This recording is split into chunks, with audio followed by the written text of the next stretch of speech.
ದಿನ ಬಹಳ ಸಂತೋಷ ಪಡುವಂಥ ದಿನ. ಗುರು ಅಂದರೆ ಗು ಎಂಬ ಕತ್ತಲೆಯನ್ನು ಬೆಳಕಿನ ರೂಪದಲ್ಲಿ ಹೋಗಲಾಡಿಸುವವನೇ ಗುರು. 2 ಅಕ್ಷರ ಯಾರು ಹೇಳ್ಕೊಡ್ತಾರೋ ಅವರನ್ನು ಕೊನೆಯವರೆಗೂ ಮರೆಯಬಾರ್ದು.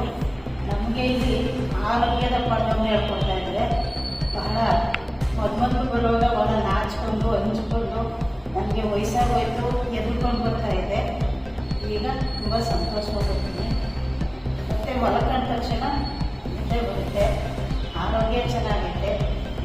ಈಗ ಏಕಲವ್ಯನೇ ನೆನಪು ಮಾಡ್ಕೋಬೋದು ನಾವು. ಅವನು ಭಯ ಭಕ್ತಿ ಶ್ರದ್ಧೆಯಿಂದ ಅವನು ಗುರುಗಳಿಲ್ಲದೆ ಇದ್ರೂ ಶಕ್ತವೇದಿ ವಿದ್ಯೆಯನ್ನು ಕಲಿತು ಸಾಧನೆ ಮಾಡ್ತಾನೆ. ಕೊನೆಗೂ ದ್ರೋಣಾಚಾರ್ಯರ ಮೂಲಕ ಭಜನೆ ಮೂಲಕ ಹೆಬ್ಬೆರಳನ್ನು ಕಾಣಿಕೆಯಾಗಿ ಕೊಡ್ತಾನೆ.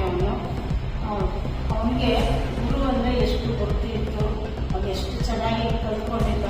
ನಾಯಿ ಬಾಯಿಗೆ ಬಾಣ ಬಿಟ್ಟು ಅದು ಬೊಗಳಕ್ಕಾಗಲ್ಲ, ಶಬ್ದವೇದಿ ಇಲ್ಲೋ ದೂರದಲ್ಲಿ ಬೊಗಳನ್ನ ಹಿಂದೆ ನಿಂತ್ಕೊಂಡವನು ಆ ಬುದ್ಧಿಯನ್ನು ಶ್ರದ್ಧೆಯಿಂದ ದ್ರೋಣಾಚಾರ್ಯರ ಮಣ್ಣಿನ ಮೂರ್ತಿಯನ್ನು ಇಟ್ಕೊಂಡು ಕಲಿತಿರ್ತಾನೆ.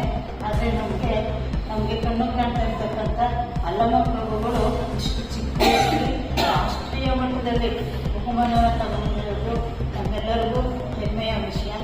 ಇಷ್ಟು ಹತ್ತಿರದಲ್ಲಿ ಅವರು ಪ್ರತಿನಿತ್ಯ 2-3 ಕಿಲೋಮೀಟರ್ ಆಗುತ್ತೆ ಅವ್ರ ಮನೆಯಿಂದ ಇಲ್ಲಿಗೆ ಬಂದು ನಾವಿರೋ ಕಡೆಗೆ ಬಂದು ನಮಗೆ ಯೋಗವನ್ನು ಹೇಳ್ಕೊಡ್ತಾ ಇದ್ದಾರೆ.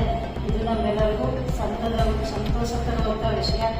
ನಮ್ಮ ಈ ವಿಚಾರವನ್ನು ಸ್ನೇಹಿತರಿಗೆಲ್ಲ ಹೇಳೋಣ, ಒಬ್ಬೊಬ್ಬರು ಕರ್ಕೊಂಬರೋಣ, ನಮ್ಮ ಆರೋಗ್ಯವನ್ನು ಚೆನ್ನಾಗಿಟ್ಕೊಳ್ಳೋಣ. ಅವ್ರ ಕಲ್ತಿರೋ ವಿದ್ಯೆನೆಲ್ಲ ನಮಗೆ ದಾರೆ ಎರಿಲಿ, ನಾವೆಲ್ಲ ಚೆನ್ನಾಗಿರೋಣ ಅಂತ